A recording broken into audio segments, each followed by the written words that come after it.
네, 안녕하십니까? 네, 그래서 오늘 7, 9월 연역별 문풀을 시작을 하도록 하겠습니다. 7, 9월. 그래가지고 제가, 7, 9월에 정말 저의 꽃이라고 생각할 수 있는 거를 지금 제가 만들었어요. 지금 이게 47장. 그 자료 보셨죠? 47장 되는 거. 그 인출표. 이거 인출 정답표. 그래서 제가 5, 6월 달에는 인출표를 했었잖아요. 그 인출표에 대한 그 안에 있는 세부 내용, 키워드 중심으로 해가지고 스님들이 외워야 될 거를 요약한 거를 제가 만든다고 했잖아요. 그래가지고 그거를, 지금 만들었어요. 아주 정성을 들여가지고. 그래서 선생님들 보시면 아주 만족하실 거예요. 그래서 지금 우리가 오늘 시험 봤던 범위가 거의 200페이지 가까웠잖아요. 200페이지 가까웠는데 그거를 제가 47페이지로 요약을 한 거예요. 요약을 한 거거든요. 그래가지고 제가 이거를 하는데 참 시간이 많이 들었어요. 왜냐하면 정도를 많이 했거든요. 정도를 많이 해가 선생님 보면은 되게 만족스러울 거예요. 그래가지고 우리가 여태까지 1에서 6월 달은 선생님들이 이해를 위해서 많이 공부를 하셨잖아요. 근데 암기는 정말 선생님들이 두세 단어만 외우시면 되는 거예요. 근데 그 두세 단어를 찾는데 선생님들이 시간이 많이 소요가 되거든요. 그렇기 때문에 비효율적이에요. 그래가지고 제가 선생님들이 외워야 할 그 주 키워드를 제가 정돈을 한 거예요. 그러면서 이해를 또 도울 수 있도록 하게 지금 내가 이거를 자료를 만든 거거든요. 원래 사실 제가 암기 노트를 올해 7월 말 정도에 만든다고 했잖아요. 출간을 한다고 했잖아요. 근데 그게 시간이 워낙 걸리더라고요. 이게 전 과목을 제가 선생님들이 딱 봤을 때 구조화가 딱 되어지고 주 키워드를 외워야 할 키워드를 들어가서 외울 수 있게 그렇게 만드는 데는 많은 이게 시간이 소요가 되거든요. 에너지가. 그리고 저도 지금 거의 16년 정도 제가 이걸 가르쳤잖아요. 그러니까 선생님들이 사실 뭐 한두 해 해가지고 뭐 하셨던 선생님들이 주 키워드가 뭔지를 발견하는 것보다 제가 그걸 발견해서 선생님들한테 자료를 주고 그거를 계속 반복해서 선생님들이 암기할 수 있도록 하는 게 선생님들의 효율적인 학습이다라고 하는 거를 제가 그거를 올해 뼈저리게 그걸 느꼈어요. 그래가지고 그거를 제가 올해 이거를 정말 꽃이라고 할 수 있는 거를 만든 거거든요. 그래서 선생님들이 이거 위주로 그래가지고 7, 9월 수업은요 이거 위주로 제가 수업을 할 거예요. 할 거고 선생님들도 이제 복습을 하실 때 이거 위주로 복습을 하시면 돼요. 그러면 선생님 공부 시간이 너무 많이 세이브가 되어지고 그리고 외워야 될 거를 외울 수 있게 하게 만들어져요. 그래서 제가 이거를 보면서 이걸 만들면서 올해는 선생님들이 이제 합격자가 더 늘겠고 고득점을 올해 참 받을 수 있겠구나 그제 확신이 정말 들었어요. 저는 사실 뭐 그렇게 거짓말하는 사람이 아니거든요. 그래가지고 제가 이거를 준비하면서 진짜 그런 확신이 들었어요. 왜냐하면 이게 너무나 그 효율적인 수업에서 공부를 하게 도와주는 틀이 된다는 거. 제가 이거를 이제 길게 좀 얘기를 장황하게 얘기하는 거는요. 그만큼 이게 되게 소중한 자료이기 때문에 제가 얘기를 하는 거예요. 그래가지고 제가 우리는 만약에 객관식이라면 제가 이렇게까지 할 필요가 없어요. 사실 객관식은. 근데 주관식은 써야 되잖아요. 그리고 우리는 범위가 많단 말이에요. 그렇기 때문에 이걸 빨리빨리 회독하는 것도 되게 중요해요. 왜냐하면 이게 휘발하기 때문에. 그렇기 때문에 너무 이제 이론서의 그 1, 2, 3, 4권 거의 600, 한 권이 600페이지 정도 되잖아요. 그런 페이지를 회독하면서 암기하고 인출하는 건 되게 어려운 거예요. 사실은. 시간 소요가 너무 큰 거거든요. 그렇기 때문에 보통은 하여튼 그래가 요약본을 만들면 그런 얘기를 많이 하잖아요. 그래서 그거를 제가 해드린 거예요. 그래서 많은 정성을 들여가지고 이건 몇 번의 개정을 많이 하고 제가 노력을 했거든요. 그래서 선생님들이 일단은 이거 위주로 복습을 앞으로 하시면 돼요. 저도 이거는 이제 수업을 진행을 할 거고요. 그래서 선생님들이 주 키워드를 외울 수 있도록. 제가 이번에 희소 모고 선생님들이 작성한 거를 채점을 했어요. 채점을 하면서 느꼈던 것이 선생님들 이제 시험 보는 분들은 느꼈겠지만 이게 전과목이기 때문에 정확하게 쓰는 게 되게 어려워요. 물론 선생님들 이번에 희소 모고 때는 뭐 예습을 다 전각을 보고 쓰신 분이 많지는 않겠잖아요. 근데 그럴 때 썼다 하더라도 정확하게 문제가 그렇게 어렵지도 않았는데도 희소복어 그렇게 어려웠나요? 근데 거의 약간 기출 위주로 냈잖아요. 희소복어. 저는 그렇게 냈다고 생각했는데 하여튼 기출 위주로 냈거든요. 근데 선생님들 점수가 사실은 이제 네 제가 하고 점수 이제 계산하는 거는 제 딸이 있거든요. 계산하는 거 쉽잖아요. 그래서 계산하는 딸이 있는데 우리 딸이 하는 말기가 왜 이렇게 점수가 안 좋냐고 그 얘기를 하더라고요. 그래서 내가 그랬지. 이건 하여튼 전 과목이고 지금은 중간이기 때문에 학습하는 과정이기 때문에 점수가 좋을 수가 없다.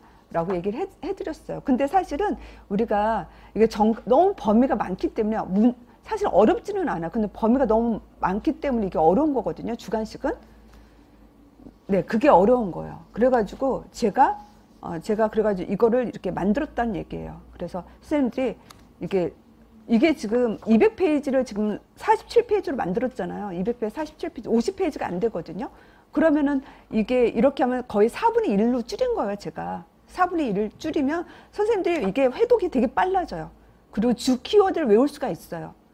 그래가지고 제가 사실은 이거를 만드는데도 어제 한 2시인가 3시에 끝냈어요. 2시인가 3시에 이걸 끝냈거든, 만드는 거를. 그리고 제가 이거를 그래도 가르쳐야 되니까 제가 이거를 읽어야 되잖아요. 읽고 한번 해줘야 되잖아요. 근데 그거를 너무 빨리 끝내더라고요. 제가 이론서로 보면요, 그게 시간이 엄청 걸리거든요. 거의 하루에 걸릴 거를 이거로 하니까 거의 반이 안 되더라고요. 그래가지고 너무 이게 효율적인 거구나라고 하는 생각을 제가 너무 많이 가졌어요.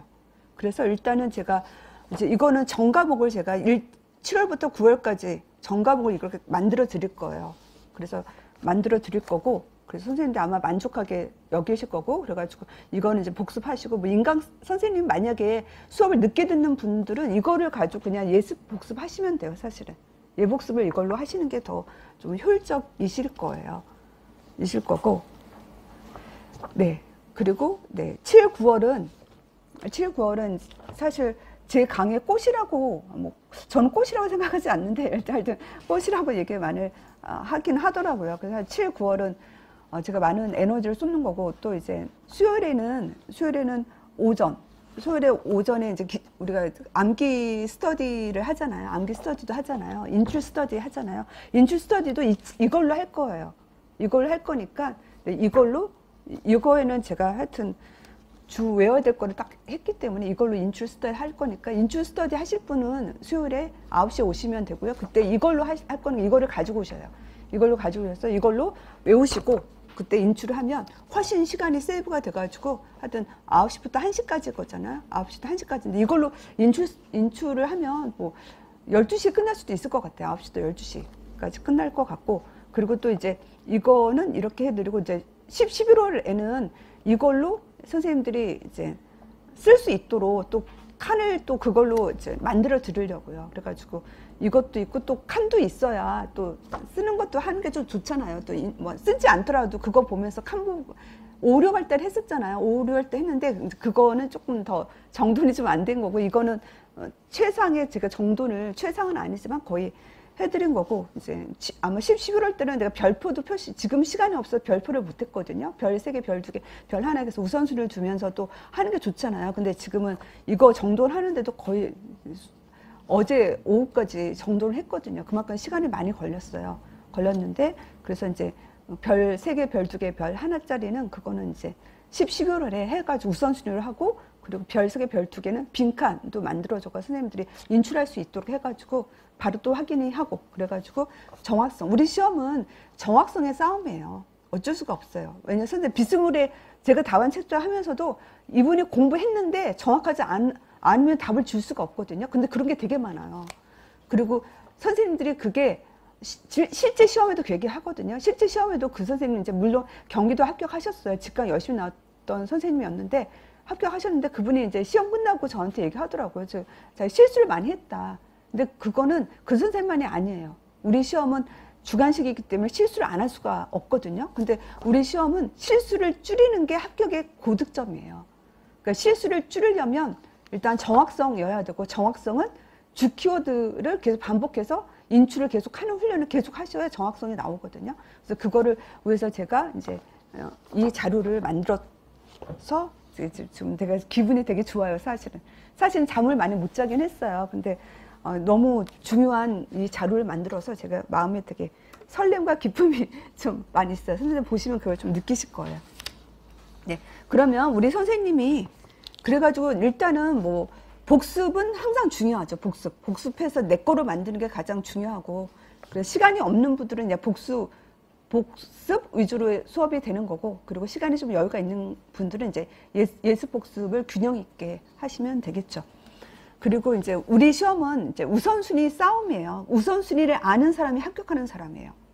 왜냐하면 우리 시간과 에너지는 정해져 있거든요. 그렇기 때문에 우리가 올해 꼭 시험에 나올 거는, 제가 올해 시험에 나올 건 또 얘기를 해드리거든요. 그런 거에 에너지를 투입해서 정확하게 하셔야 되고, 그리고 좀 가능성이 좀 떨어진 애들은 좀 힘을 좀 빼면서 보셔야 돼요. 그거를 모든 애에 에너지를 다 쏟으면 합격하기 좀 어려워요. 이 말을 하고 싶어요. 제가 많은 선생님 봤잖아요. 다 열심히 했어도 끝에는 그 점수가 차이가 나는 게 왜 그럴까 제가 많은 고민했거든요. 근데 그거는 힘을 주고 빼는 거를 잘 못하시는 분들이 최종 점수가 좀 안 좋더라고요. 왜냐하면 모든 거에 힘을 쓰면 정확성이 떨어지고 어쩔 수가 없어요. 그래서 우리 시험은 이제 7월부터는 우리가 선택과 집중이란 말을 하잖아요.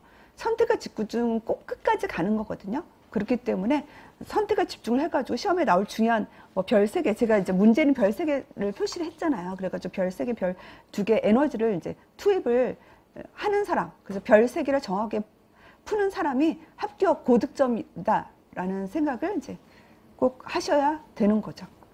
네, 그러면 네, 1번 우리 선생님이 작성한 거를 먼저 볼까요? 선생님이 작성한 거를 한번 볼게요. 그래서 1교시 작성한 거에 있어서 선생님이 1교시 1번에 이제 문제 해결 공동체라고 하셨거든요. 그래가지고 이제 왜 문제 해결 공동체라고 했는지를 한번 보면, 여기서 보면 A씨와 B씨 사이에 위치한 공장에서 배출되는 매연으로 인한 환경오염 문제가 있는 이제 공동체, 그냥 환경오염 문제가 있다라고 했기 때문에 이게 생태학적 문제 공동체가 되는 거예요. 그래가지고 선생님이 문제 해결 공동체라고 하면 이 문제와 이걸 해결하기 위한 어떤 정부가 함께 있다라고 해줘야만 문제 해결 공동체가 되거든요. 그렇게 되는 거고, 또 이제 4번 문제를 또 한번 볼까요? 4번은 기획의 원칙이 되거든요. 그래서 기획의 원칙에 있어서 이제 여기에서 보면 기획 투입 시 사용할 수 있는 자원을 최대한 활용해서 최소의 새로운 자원 투입을 최소화하고 최대 생산성 산출, 그 최소의 투입하고 최대의 생산성을 일으키도록 하는 게 뭐냐라고 한 거였죠. 그래가지고 이것이 그래서 경제성의 원칙은 맞네요. 맞는데 제가 좀 채점을 잘못했고요. 니은이 틀린 거였네요, 선생님. 니은이 목적성의 원칙이 아니라 미래 예측의 원칙이거든요. 그래가지고 여기에서 보면 기획자의 어떤 선입견 주관성을 배제하고 비현실적이거나 너무 이상적이지 않게 정확한 분석과 통해서 작성해야 된다. 선입견과 주관성을 배제하고 어떤 정확한 어떤 정보와 분석을 통해서 우리가 작성을 해 나가야 된다라고 하는 것이, 그것이 우리가 미래 예측의 원칙이거든요. 우리가 미래를 예측을 할 때 나의 선입견을 가지고 뭐 더 이 정도면 뭐 내가 10%에서 20% 정도는 달성할 수 있다라고 하는 나의 어떤 선입견이나 주관성을 가지고 내가 뭐 비만율을 20%에서 10%로 떨어뜨리겠다. 나의 선입견을 가지고 이 정도는 내가 프로그램 하면 10%는 떨어질 수 있어 라고 그런 선입견을 하는 것이 아니라, 데이터를 봤더니 아무런 프로그램 했어도 비만율의 감소는 5%밖에 안 된다라고 하는 어떤 내가 그런 정보 수집을 했더니 어떤 프로그램도 비만 프로그램 해가지고 5% 정도밖에 감소하지 않더라라고 하는 어떤 분석을 통해서 내가 우리 학교의 비만율을 5%를 감소시켜준다라고 하는 거, 그런 것이 미래 예측의 원칙이에요. 미래 예측의 원칙. 정확한 분석을 가지고 나의 선입견을 가지고 예측하는 것이 아니라 그것이 미래 예측의 원칙. 그게 틀렸던 부분이 되거든요. 그래서 5번에 기억이 선생님이 틀리셨는데, 5번의 기억이 틀리셨는데, 여기서는 선생님이 여기선 디구 보건소라고 했거든요. 디구 보건소에서 노인 연령층이 증가하고 있다고 했어요. 노인 연령층이 증가를 하고 있다. 그래가지고 우리가 사실 노인 연령층이 증가하면요, 질병의 어떤 발생률이라든지 유병률이 높아지잖아요. 그러면 진료 부담이 증가를 하고 많은 인력과 시설과 어떤 약물이라든지 관리가 요구가 되어져 있다라고, 그런 사실들은 어떤 위협인 거예요. 일이 많아지는 거니까. 그러니까 이런 것들은 외부 환경에 어떤 위협이 된다라고 해줘야 되죠. 그래서 이제 선생님이 이거를 기회로 봤죠. 그래서 그렇게 좀 생각을 하셔야 되겠고요. 네, 그 다음에 이제 7번 문제도, 7번 문제. 그래서 7번 문제가 선생님이 틀렸던 부분이 뭐였냐면, 7번 문제에서 선생님이 틀렸던 부분이 뭐였냐면요, 이제 리을이 틀렸거든요. 리을의 방어선, 이제 이게 조금 헷갈릴 수가 있는데, 지금 건강관리시설과 서비스의 적정성과 이용 가능성. 일단은 우리가 누만의 이런 방어선들은 기본적인 방어선과 또 어떤 특별한 상황에서 또 적용할 때 또 방어선들이 달라질 수 있다고 했었죠. 그래서 우리가 건강관리시설과 서비스의 적정성과 이용 가능성. 이건 아마 선생님이 보건의료 체계, 보건의료 분포, 질, 그걸 아마 좀 헷갈리신 것 같은데요. 우리가 보건의료 체계라든지 보건의료 어떤 분포라고 하는 것은, 보건의료 체계와 분포라고 하는 것은 그건 유연방어선이에요. 그래서 우리가 이제 우리나라의 보건의료 체계와 보건의료의 어떤 우리가 이제 지역사회에서 어떤 큰 의사결정을 할 때 우리 지역사회는 뭐 노인 인구가 적고 건강 수준이 높고 하니까 노인과 건강에 문제가 별로 없어. 그래서 보건의료 분포를 좀 적게 해도 된다라고 어떤 의사결정을 하잖아요. 어떤 스트레스 사원에 대해서. 아까 스트레스 원이라고 하는 것이 우리가 어떤 건강을 유지하는 데 있어서 우리 그 위에 있는 사람들이 의사결정을 할 때 의료 분포를 우리가 높이겠다, 낮아야겠다라는 그런 결정을 하는 걸 유연방어선의 어떤 의사결정 수시로 어떤 스트레스 원에 대해서 바꿀 수 있는 그런 의료 분포라도 의료 체계도 우리가 뭐 건강 증진적 의료 체계를 할 것인지, 뭐 치료 중심 의료 체계를 할 것인지, 그런 것도 그런 어떤 결정자에 의해서 수시로 그게 바뀌어질 수 있는 거라고 뉴만은 그렇게 말을 한 거예요. 그런데 건강관리 시설이라고 하는 거는 우리가 주민들이 내가 문제가 있을 때, 얘가 10대 임신이 생겼어요. 10대 임신이 생겼는데 건강관리 시설에 내가 서비스가 안 좋아서 이용하기 어려워졌어. 이용하기 어려워. 하여튼 지금 10대 임신이 돼가지고 내가 문제가 있는데 건강관리 시설에 갔더니 서비스가 거의 없고 적정성이 적고 이용하기 어려워져. 그러면은 10대 임신인 사람의 어떤 건강에 위험을 줄 수 있어서 어떤 불균형을 올 수가 있잖아요. 그렇기 때문에 건강관리 시설의 서비스의 적정성, 이용 가능성을 이제 뉴만은 이거를 저항선으로 봤어요. 실제로 이용하는 사람들이 이 서비스를 이용하기 어려워지면 그 사람의 건강에 문제를 일으킬 수 있잖아요. 직접적으로. 그래서 그거를 저항선으로 본 거거든요. 이거는 좀 그렇게 좀 이해를 하시고 이거는 다시 또 이따가 설명을 할게요. 네, 그 다음에 이제 9번 문제에 있어서는요. 9번 문제의 선생님은 9번에서는 선생님이 기억하고 니은을 이제 부분적 이제 보상 체계, 이게 좀 아깝지만 일단은 간호 체계라고 했지만 세부적으로 전부 교육할 때 늘어가는 거는 그거는 보상 체계라고 얘기를 했어요. 그렇기 때문에 보상 체계라고 말을 해줘야 돼요. 전체는 간호 체계이지만 그거가 이제 부분적 보상 체계, 그리고 전부 그다음에 뭐였죠? 하여튼 부분적 교육 지지적 보상 체계로 되어 있거든요. 그래서 보상 체계로 해줘야 하는 것이 되겠고요. 그다음 10번에 있어서 10번에 있어서 자극이 선생님 조금 틀리셨는데 이거는 되게 중요한 문제거든요. 10번 문제는. 그래서 선생님이 뭐를 틀렸냐면 나번 여기서 지금 10번이었죠. 그래서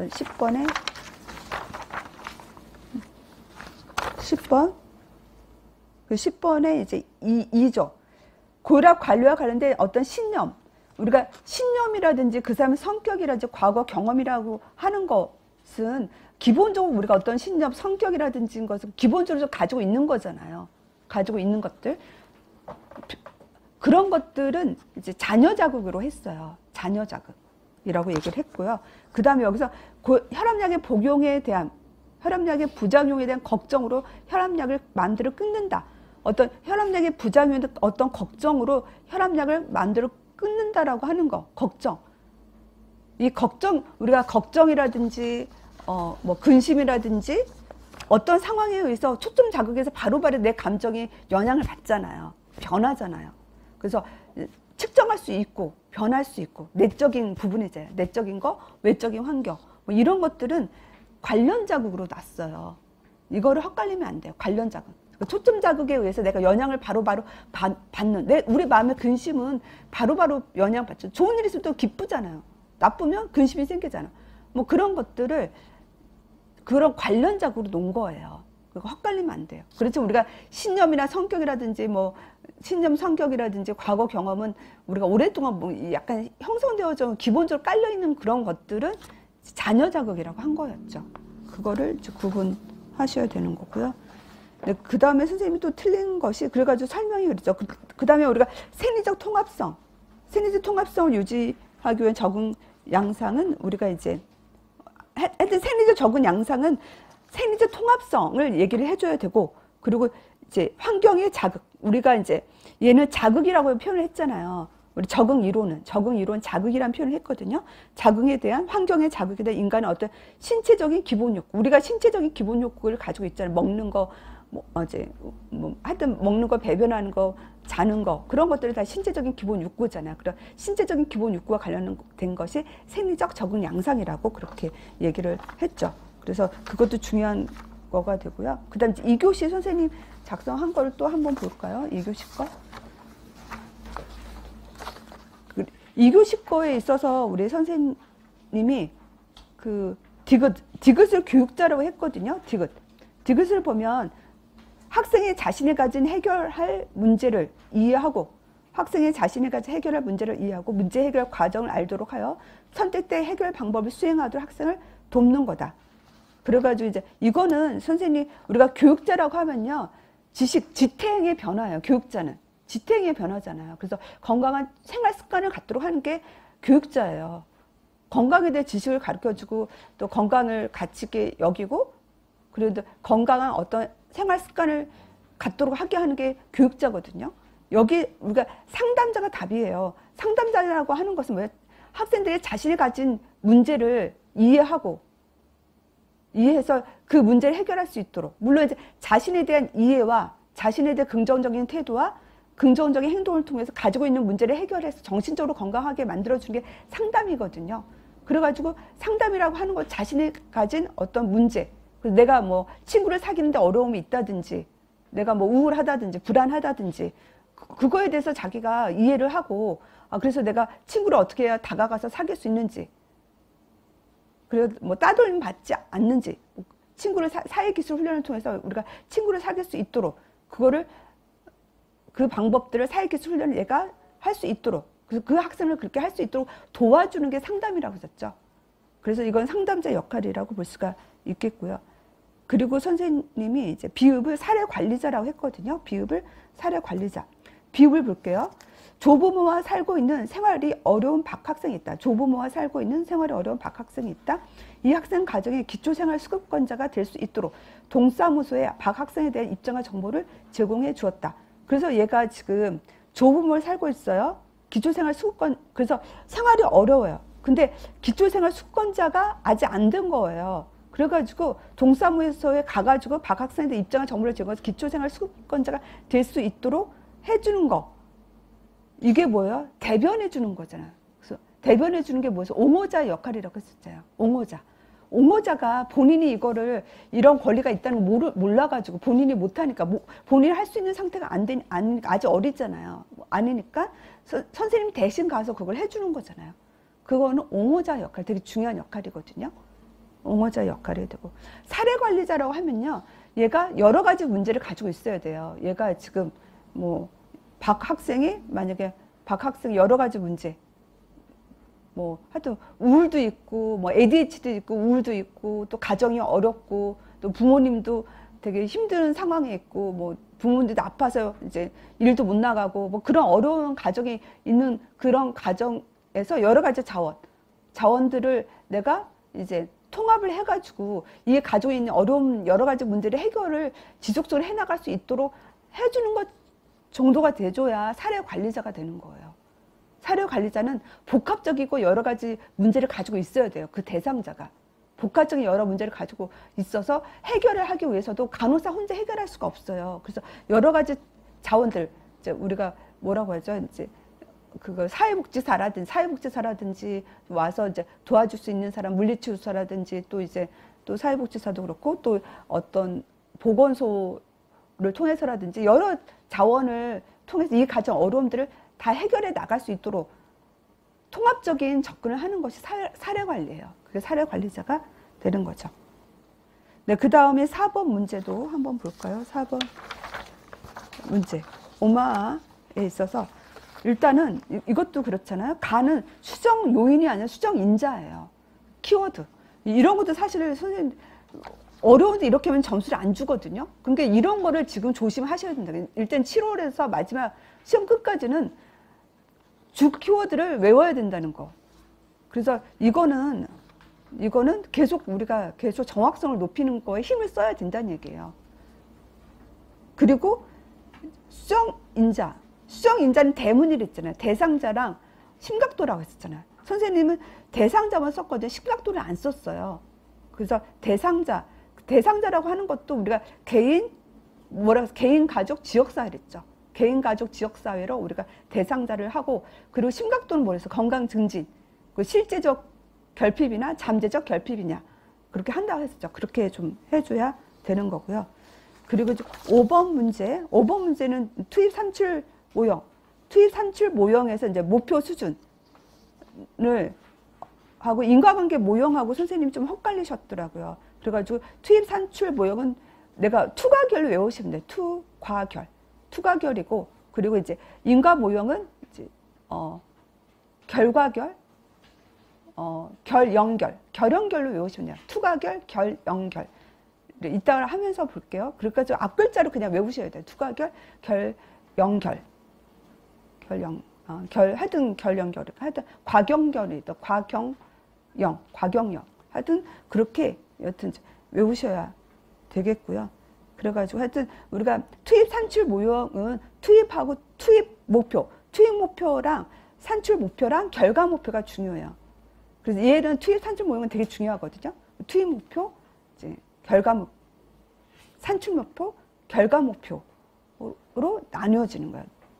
그래가지고 우리가 투입 목표라고 하는 거 투과결, 하여튼 투입 산출 모형은 투과결로 외우세요. 투과결.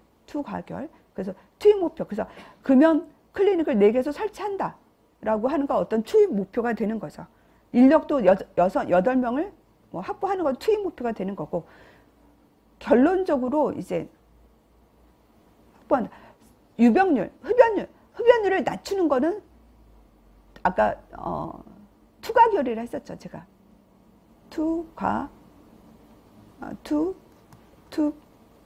투상결.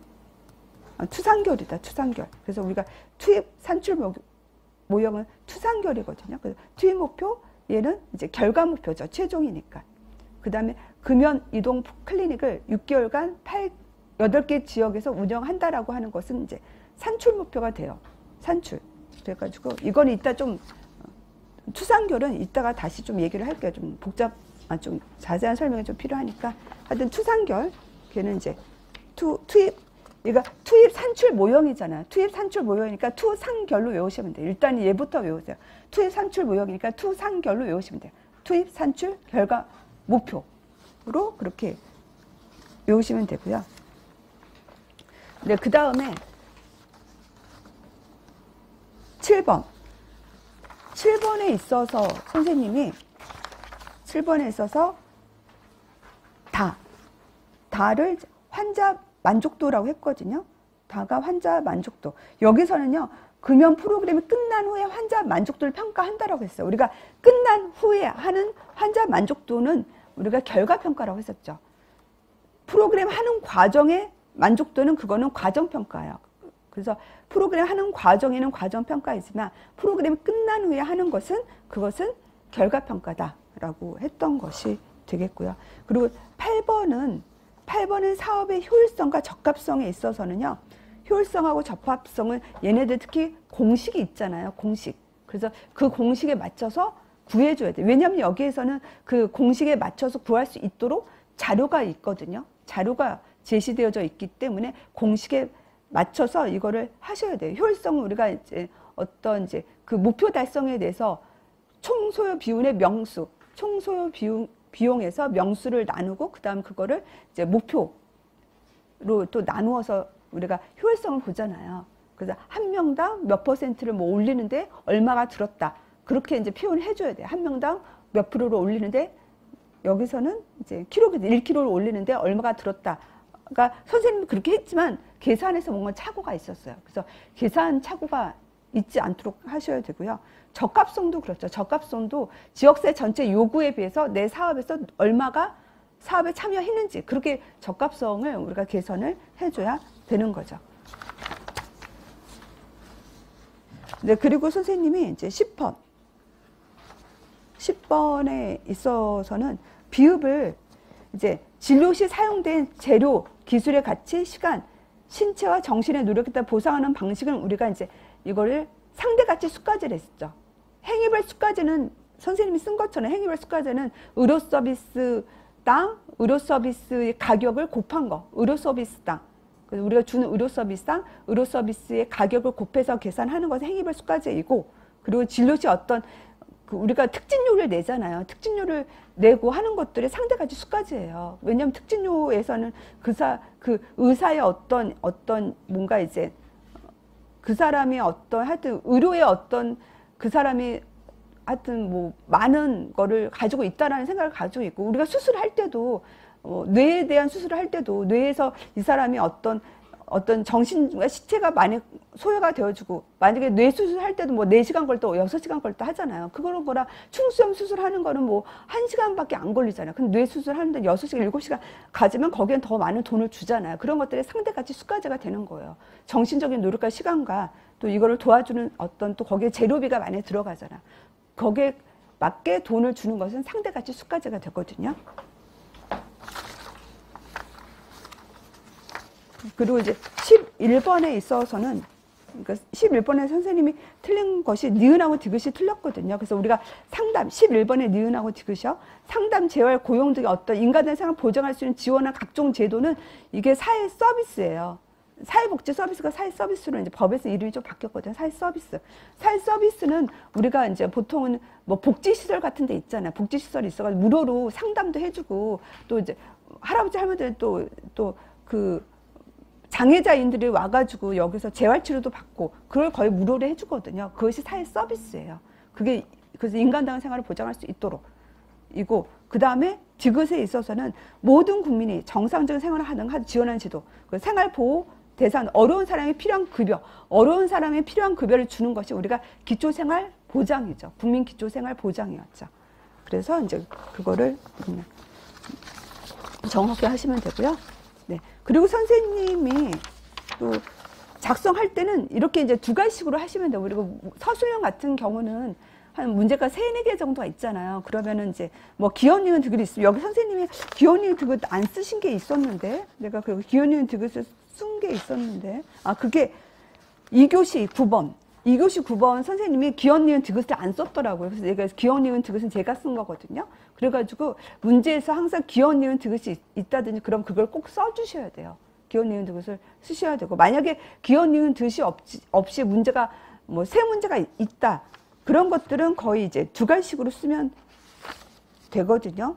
두 가지식으로 쓰면. 그리고 저는 기억, 니은, 디귿을 다 써드리긴 했는데 이제 여기 1교시 3번 문거를 보세요. 1교시 3번.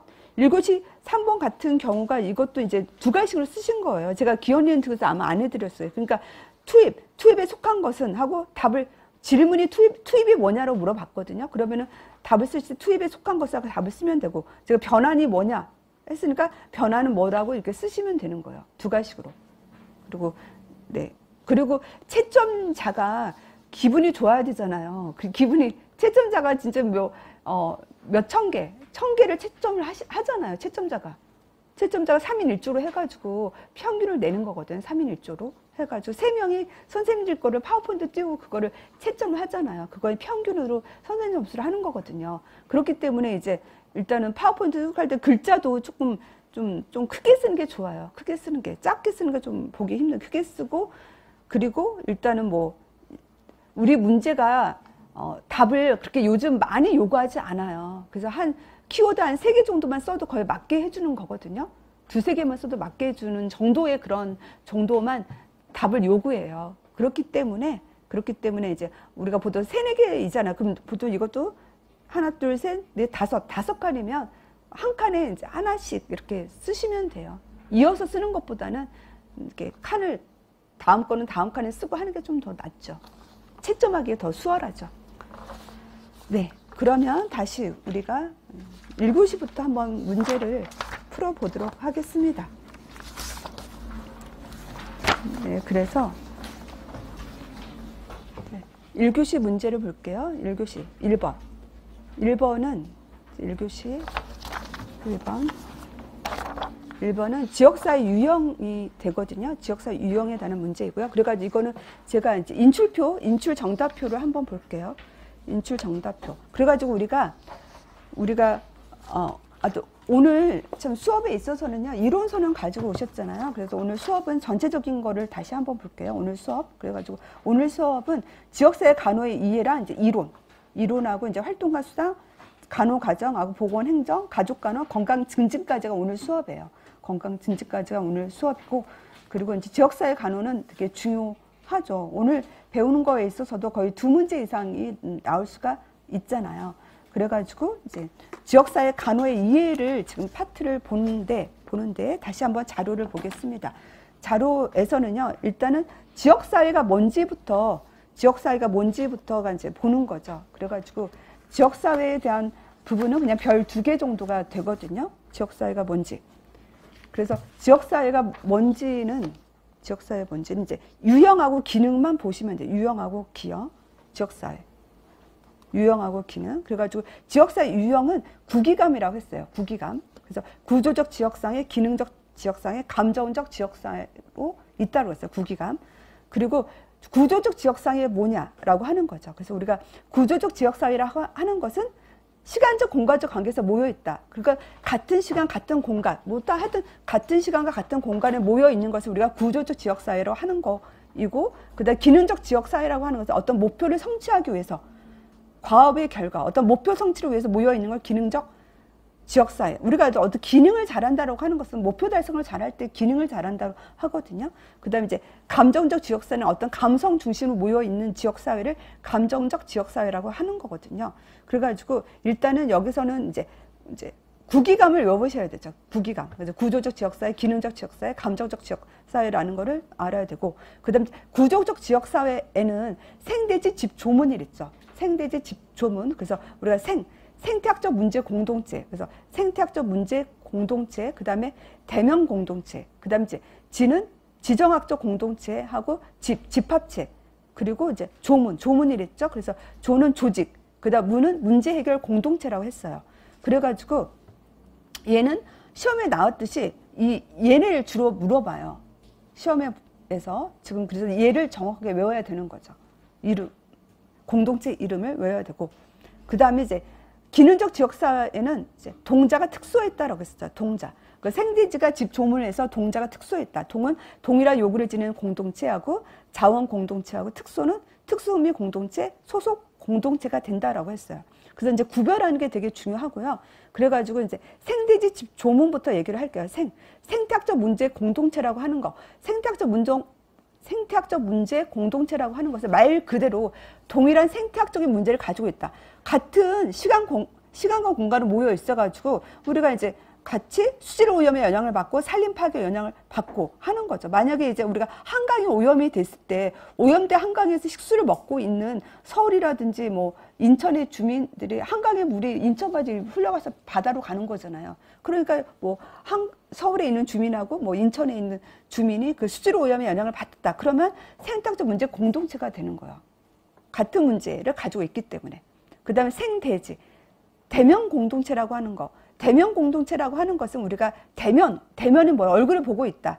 가족 이웃은 항상 얼굴을 보고 있죠. 얼굴을 항상 보고 있으니까 서로가 이제 친근하고 이제 상호 교류가 이루어지고 뭐 그런 것들을 대면 공동체라고 하는 거고, 생대지, 지정학적 공동체라고 하는 것은 말 그대로 지리적 법적인 경계. 우리가 시군구가 지리적 법적인 걸로 나뉘어져 있고, 또 보건소도 지리적 법적으로 있잖아요. 보건소를 우리가 보통 시군구에 있거든요. 시군구에 하나씩 있어요. 그리고 30만 명을 초과를 하면 보건소를 추가로 설치할 수 있다고 법적인 규제가 있거든요. 그러면 것들은 지정학적 공동체가 되는 거예요. 어떤 지리법적으로 경계로 이루어진 것들은 지정학적 공동체가 되겠고요. 생대지, 집조문. 집은 집합제라고 하는 것은 집합제는 그냥 모여 있는 것 그 자체예요. 시간 공간적으로 모여 있는 자체. 그래서 노숙자를 함께 모여 있고 미혼모가 그냥 모여 있고, 그래서 하여튼 그냥 동일한 건강 문제로 모여 있는 것 자체가 집합제가 되고요. 집조문. 조는 조직이죠. 조직. 그래서 우리가 조직, 여기서 보건소, 병원, 학교는 보건소는 지정학적 공동체이면서 조직이죠. 왜냐하면 보건소는 왜 있어요? 주민들의, 그 지역에 있는 주민들의 건강을 위해서 있잖아요. 그렇기 때문에 목표가 있잖아요. 그러면서 그 안에서 그 건강을 유지하기 위해서 여러 가지 합리적인 방법으로 이제 사업을 진행하잖아요. 그러니까 보건소는 조직이면서 지정학적 공동체로 되어 있는 거예요. 지리적 법적인 연계로 있기 때문에. 그리고 뭐 각 학교라고 하는 것도 학생들에게 학업을 가르치고 그 안에서 또 학업의 합리적인 방법으로 우리가 공부를 가르치잖아요. 그렇기 때문에 학교도 조직이 되는 거죠. 집조문. 문은 문제 해결 공동체. 그래서 문제 해결 공동체라 하고요. 생태학적 문제 공동체랑 헛갈리면 안 돼요. 문제 해결 공동체는 문제도 있지만 이걸 해결하는 것까지 있어야 문제 해결 공동체가 돼요. 그래서 아까 한강이 오염이 됐는데 이 한강의 오염을 해결하기 위해서 정부에서 이걸 해결하려고 한다까지 있어야만 문제 해결 공동체가 되는 거예요. 그 다음에 이제 기능적 지역 상회는 동자랬죠. 동일한 요구를 지는 공동체와 자원 공동체가 있거든요. 얘는 어떤 목표 성찰한 과학 결과가 있다라고 했었죠. 그래서 이제 건강 문제 동일한 요구가 있어야 돼요. 그래서 여기에서 보면 산업해소 오염 지역 서울시 다른 시도 음용수에 영향을 줘가지고 그래가지고 여기에서는 이제 여기에서 보면 그러면 이게 생태학적 문제 공동체랑 헛갈릴 수가 있거든요. 헛갈릴 수가 있어요. 그런데 그러면 헛갈릴 수 있게 시험에 나올 수는 없어요. 근데 여기에서 이 사람들이 어떤 요구를 하는 거예요. 음료수가 이제 오염이 돼가지고 우리가 먹기가 힘들다. 이걸 해결해 달라. 그런 식으로 요구를 해줘야만 동일한 요구를 지는 공동체가 되어주는 거예요. 그래서 그거를 요구가 있으면 동일한 요구를 지는 공동체가 되는 거고, 그냥 요구가 없이 그냥 오염의 영향을 받고 있다 정도로만 끝나면 생태학적 문제 공동체가 돼요. 그거를 헛갈리면 안 되고, 여기서 보면요, 장애아동 집단도 장애아동 집단으로 그냥 있으면 집합체가 되는 거예요. 근데 이 장애아동 집단이 우리는 지금 장애이기 때문에 이거를 해결하기 위해서 정부가 좀 도와줘야 되는데 지원을 해줘. 우리가 장애에서부터 해결해가지고 일상생활을 할 수 있다라는 식으로 요구를 해줘야만 장애아동 집단이 동일한 요구를 지는 공동체가 되는 거예요. 그래가지고 문제에서 이거는 구체적으로 주어져요. 그렇게 보셔야 되고요. 그 다음에 이제 특수흥미 공동체랑 소속 공동체가 있죠. 그래서 특수흥미 공동체라고 하는 것은 같은 분야 같은 어떤 관심과 목적을 가지고 있는 거죠. 같은 관심과 목적을 가지고 있는 거. 그래서 여기서 보면 대한간호협회는 간호사들의 어떤 권익과 보호를 위해서 있거든요. 같은 관심을 가지고 있는 거예요. 독서회는 독서의 흥미를 가지고 있기 때문에 그건 특수흥미 공동체가 되는 거죠. 소속 공동체라고 하는 것은 얘는 동지예요. 내가 소속이 되었다. 동지. 학연, 지연, 혈연이 동지 소속이잖아요. 학연, 지연, 혈연. 그래가지고 뭐 같은 학교, 뭐 같은 고향 이런 것들은 소속 공동체가 되는 거예요. 내가 소속이 됐다. 학연, 지연, 혈연으로. 그래가지고 이렇게 유형을 보시면 되고요. 그래서 문제를 한번 다시 볼까요? 1번의 보건소의 설치를 보면요. 지역보건법의 보건소의 설치를 되게 중요하죠. 보건소는 지역별로 한 개씩 설치거든요. 근데 다만 지역적인 보건 의료를 특별히 요구하면 이제 추가 설치 운영할 수 있다. 이건 어떤 지리적 법적인 경계로 우리가 보건소를 설치한다라고 하는 것이 아까 지정학적 공동체랬죠. 지정학적 공동체. 이것도 이렇게 기입형으로 물어보면 되게 어려운 거예요. 그래서 지정을 했다. 지정을 했다. 지리적 법적인 경계를 지정했다. 그래서 이름이 지정학적 공동체구나. 이름을 정확하게 외우시면 돼요. 지정했다. 지정학적 공동체구나. 라고 하시면 되고요. 그 다음에 A와 BC 사이에 A씨와 BC 사이에 위치한 공장에서 배출되는 매연으로 인한 환경오염 문제가 있어가지고 지역사회 공동체. 그래서 공장에서 배출된 환경오염 문제가 있다.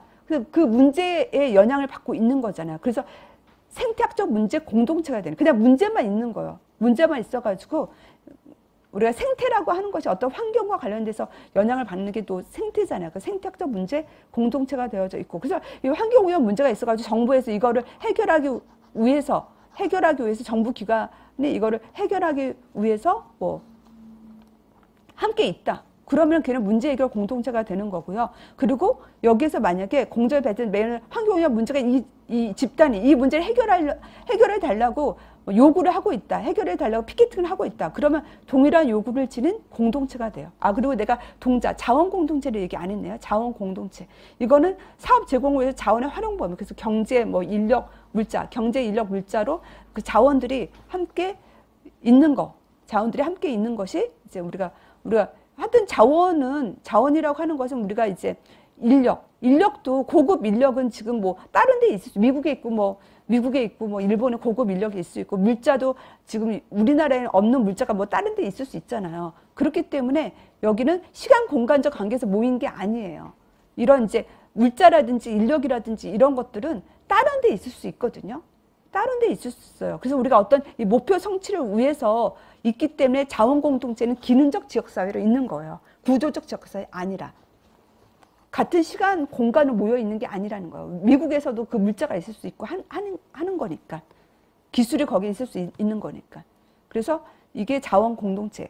만약에 여기에 있어서도 여기에서도 만약에 이 공동체를 이 환경오염 문제를 해결하기 위해서 이제 여러 인력을 이제 채용을 하고 이거를 해결할 수 있는 어떤 자원들을 개발하고 또 이제 기술을 가지려고 한다. 그런 식으로 나오면 그건 자원 공동체가 되는 거예요. 근데 거기에서는 이제 그 부분에 밑줄이 되어져 있겠죠. 이 문제를 해결하기 위해서 어떤 이제 재원이 필요해지고 또 이걸 해결하기 기술이 필요하고 물자가 필요하기 위해서 이제 모여 있다. 그러면 그거는 자원 공동체가 돼요. 그렇게 해줘야 되고, 그 다음에 다는 간염병 관리 대상 집단이 있죠. 간염병 관리 대상 집단. 이 지역 간염병 관리 대상 집단이라고 하는 것은 이 간염병 관리 대상 집단에 대해서 우리가 문제를 해결해 줘야 되는 거죠. 그래서 이제 그래가지고 여기서도 간염병 관리 대상 집단이라고 하는 것은 여기 자체는 이 사람이 간염병을 관리를 받아야 되는 대상이라는 거죠. 간염병을 관리를 받아야 할 대상이라고 하는 거죠. 그렇기 때문에 동일한 요구를 지는 공동체가 되는 거예요. 동일한 요구를 지는 공동체. 왜냐하면 간염병을 관리를 받아야 할 대상이기 때문에 요구가 있잖아요. 간염병 관리를 받아야 요구가 있잖아요. 그래서 동일한 요구를 지는 공동체가 되는 거고, 그리고 만약에 이 간염병 관리 대상의 집단을 위해서 보건소에서 이 집단을 위해서 이거를 이제 간염병 관리를 해결하기 위해서 이제 보건소가 이거를 해결하려고 한다. 그러면 이제 문제 해결 공동체가 되는 거예요. 문제 해결 공동체. 이 간염병 관리를 해결하기 위해서 간염병에서보다 낫게 하고 다른 사람들이 전파하지 않기 위해서 이제 보건소가 여기에 함께 있다. 그러면은 이제 문제 해결 공동체가 되는 거죠. 아까 보건소도 그 가에서처럼 이런 식으로 지정학적으로 지리적 법적으로 보건소를 설치한다라고 하면 지정학적 공동체가 되는 거고, 그리고 보건소가 지역 주민의 보건소가 전체 지역 주민의 건강을 향상시키기 위해서 보건소가 있다. 그러면 조직이 되는 거고, 그리고 이렇게 간염병 관리 집단을 대상으로 해서 이 보건소가 이제 이 사람들의 건강할 수 있고 다른 사람 전파하기 위해서 함께 있다. 그럼 문제 해결 공동체가 되는 거고. 그리고 이 간이병 관리를 해결하기 위한 자원들을 사람을 모으고 물자를 모으고 뭐 기술을 모으고 했다. 그러면 자원 공동체가 되는 거죠. 그거가 이제 구별을 좀 그렇게 해주셔야 된다라는 거죠. 별 2개짜리예요. 일단은 그 다음에 2번 문제로 가겠습니다. 2번을 하기 전에 이제 지역사회의 그 기능은 일단은 전체적으로 리뷰를 할 수 있는 부분을 할게요. 지역사회 기능 있죠? 다시 자료 1페이지. 지역사회 기능은 상경사가 통통하다로 그렇게 보라고 했죠. 이건 그냥 별 2개짜리예요. 그래서 보는 정도로 하시면 돼요. 상경사가 통통하다. 그래서 상은 뭐 상부 상조하고 경제적 기능하고 사는 사회화 기능, 통통은 뭐 사회 통합 사회 통제가 되는 거죠. 그래서 우리가 상부 상조는 말 그대로 우리가 서로 도와주는 거. 이고 경제적 기능은 우리가 이제 물건을 만들고 물건을 쓰고 그런 것들은 이제 경제적 기능이고 상경사. 사회학 기능은 우리가 이제 사회화는 학생들이라든지 자녀들을 사회화를 시키는 거죠. 그래서 어떤 그 지역사회 어떤 생활 양식, 인사를 어떻게 하고 뭐 그런 것들을 가르쳐 주는 것이 사회화이고 통통해서 사회 통제는 우리가 법을 통해서 규칙을 통해서 우리가 나쁜 사람을 해치면 안 되고 다른 사람 해치면 안 되고 다른 사람 물건을 가지면 안 되고 다른 사람 해치면 다른 물건을 가지면 안 되고 그런 것들 사회 통제 기능이고 사회 통합 기능은 이거는 우리 나라 전체에 뭔가 어려움이 생겼어. IMF가 생겼을 때 이걸 해결하기 위해서 함께 노력하는 것은 사회 통합이랬죠. 기능 그렇게 그냥 보는 정도로 얘는 하시면 되고요. 그다음에 지역사회 간호를 보도록 하겠습니다. 그래가지고 우리 다음에 지역사회 간호. 지역사회는 간호의 개념이 있고요. 간호의 개념이 있고 그다음 상호 관계가 있죠. 상호 관계란 이제 기능 연속 지표가 있거든요. 그래가지고 이거는 좀 그리면서 좀 얘기를 할게요. 그래가지고 우리가 지역사회라고 하는 것은 이 틀이었죠. 대상, 지역사회 간호 대상이 있고 목표가 있고 지역사회 간호 활동이 있다라고 했어요.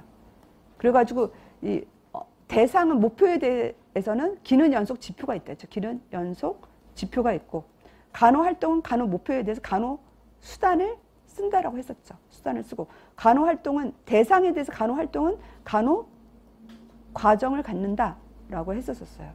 그래가지고 우리가 목표는 뭐였죠? 적정 기능 수준의 향상이 목표예요. 우리가 기능이 중요해요. 기능. 그리고 적정 기능 수준의 향상이 되는 거예요. 학생으로서 이제 공부하는 기능, 또 뭐 하여튼 직업은 직업인으로서 기능을 해줘야 되잖아요. 적정 기능 수준의 향상을 해야 되고 대상이라고 하는 것은 개인에서부터 가족에서부터 학교, 그다음 뭐 산업장, 지역사회가 대상이 될까요? 그래서 우리가 하위 체계부터 대상이 되는 거예요. 개인은 혼자 안 살잖아요. 보통 가족이 있잖아요. 가족이 있고 또 가족 안에 또 학교에 다니잖아요. 학교. 그리고 일을 하잖아요. 학교에 다니는 일을 하잖아요. 그래서 학교, 산업장. 그리고 지역사회라고 하는 우리 서울이라는 지역사회 있잖아요. 뭐 동작구라는 지역사회 있잖아요. 그게 대상이 되는 거라고 했었죠. 간호활동이라고 하는 것은 직접 간호활동. 간호활동, 직접 간호 제공이죠. 직접 간호 제공, 보건교육, 관리가 있다라고 했었죠. 우리가 직접 간호 제공 주사를 놓는다든지, 그리고 애가 염자가 있을 때는 내가 압력 분대 해준다든지 그런 것들은 직접 간호 제공이 되는 거잖아요. 그다음 보건교육은 우리가 흡연하는 학생한테 이제 금연하도록 보건교육 할 수 있고 관리라고 하는 것은 관리는 내가 프로그램을 만들고 프로그램을 조정하고 협력하고 뭐 그런 것들 다 이제 관리 안에 들어간다라고 했었어요. 그리고 목표를 이루기 위해서 우리가 간호수단이 뭐랬죠?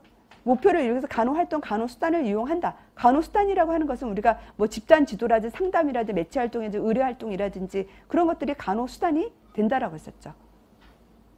계약이라든지 그런 것들 간호수단이고요. 그 다음에 우리가 대상에 대해서 간호활동, 간호과정을 갖는다고 했었죠. 그래서 우리가 그래서 우리 간호과정 오마 체계를 많이 이용해 지역사회에서 오마 체계였잖아요. 오마 체계 어떤 간호과정을 가지고 우리가 사정하고 진단하고 수행계획, 계획하고 수행 평가를 하는 거.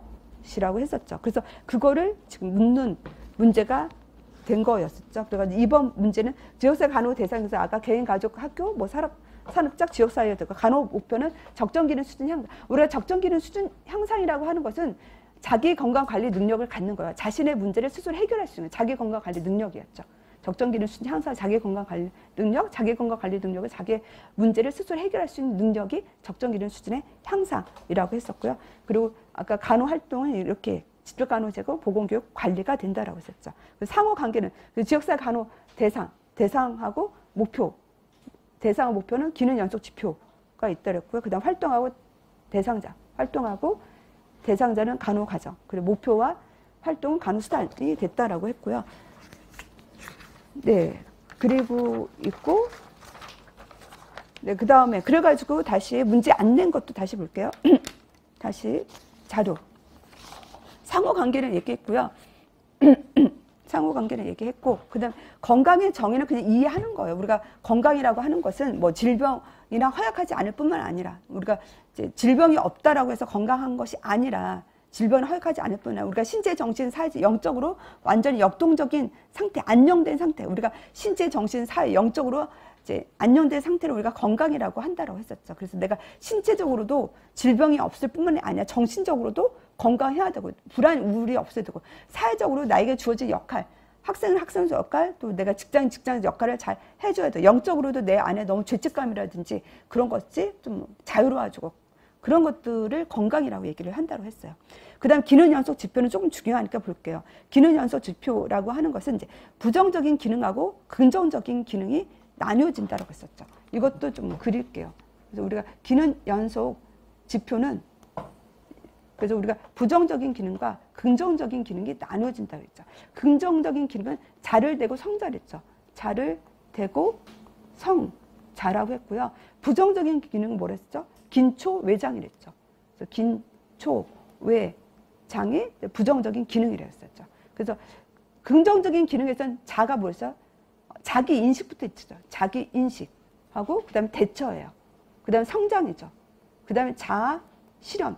자아 실현 다음에 적정 기능 수준이 들어가는 거예요. 적정 기능 수준이 자아 실현 다음에 있는 거예요. 그다음에 긴장 유발 요소죠. 부정적인 긴장 유발 요소. 그다음에 뭐예요? 초기 긴장 신호죠. 초기 긴장 신호예요. 그다음 외상. 그다음에 장애죠. 그래가지고 이 순서도 중요하고요. 또 이 의미도 좀 알아야 되거든요. 의미는 이해를 하는 거죠. 자기인식이 뭐예요?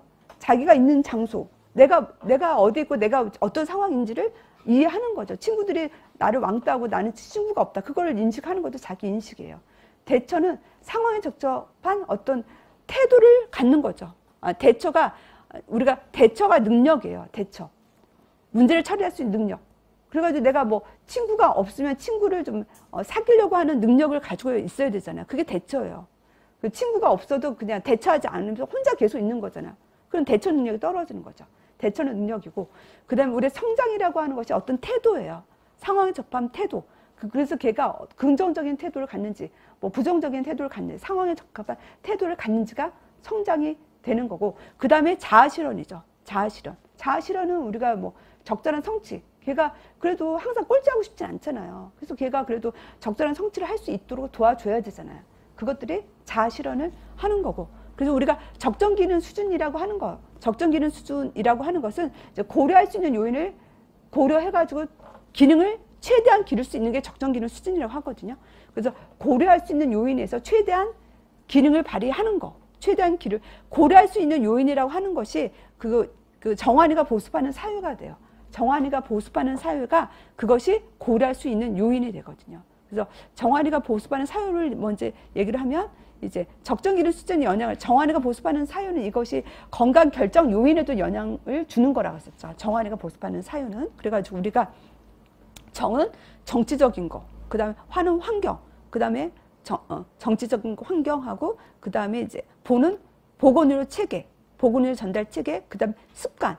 그래서 정환이가 보습하는 사유는 이해하는 거, 이걸 딸딸도 외울 건 아니에요. 그냥 이해가 되거든요. 그래서 우리가 정치가 우리가 불안정하면, 우리가 정치가 불안하면 이것이 우리가 적정 기능 수준에 영향을 미치잖아요. 정치가 안 좋으면. 그 다음에 정환, 환경도 우리가 환경 오염이 심하면 우리의 적정 기능에 영향을 미치잖아요. 그다음 보건의 전달 체계도 치료 중심이면 우리의 적정 기능 수준에 영향을 주잖아요. 그다음 습관, 우리의 습관이 가장 큰 영향을 주잖아요. 내가 날마다 패스트푸드 먹고 많이 운동 안 하고 막 그다음 그래서 TV만 먹고 그러면 내 건강이 안 좋잖아요. 그래가지고 이러한 고려할 수 있는 모든 요인이 고려하는 가운데 최대한 기능을 발휘하는 것이 적정 기능 수준이라고 했어요. 최대한 기능 발휘하는 적정 기능 수준이 된다라고 했고요. 그다음 긴장 유발 요소, 우리는 사실 긴장을 항상 가지고 있잖아요. 선생님도 항상 긴장을 하고 있잖아요. 부담이 있잖아요. 시험에 대한 불안, 긴장. 애들도 학교에는 학생들도 시험에 대한 불안이고 친구들한테 왕따 달리지 않을까 그런 긴장 불안을 항상 가지고 있잖아요. 그것이 긴장 유발 요소가 되는 거예요. 그다음 초기 경고 신호는 정상에서 벗어나 있는 상태. 초기 경고 신호, 정상에서 벗어나 잠을 자야 하는데 잠이 안 와. 그리고 배가 계속 아파. 그러면 내가 뭔가 초기 경고 신호가 있는 거예요. 내가 그 긴장에 대해서. 그다음에 외상이라고 하면은 이제 진단이 있어야 외상이 되는 거예요. 내가 증상도 그 배가 아프고 그래서 보건의료 전문의는 판단이 있는 거예요. 그래가지고 너는 뭐 이제 잠을 못 자. 그런 판단은 불면증이다.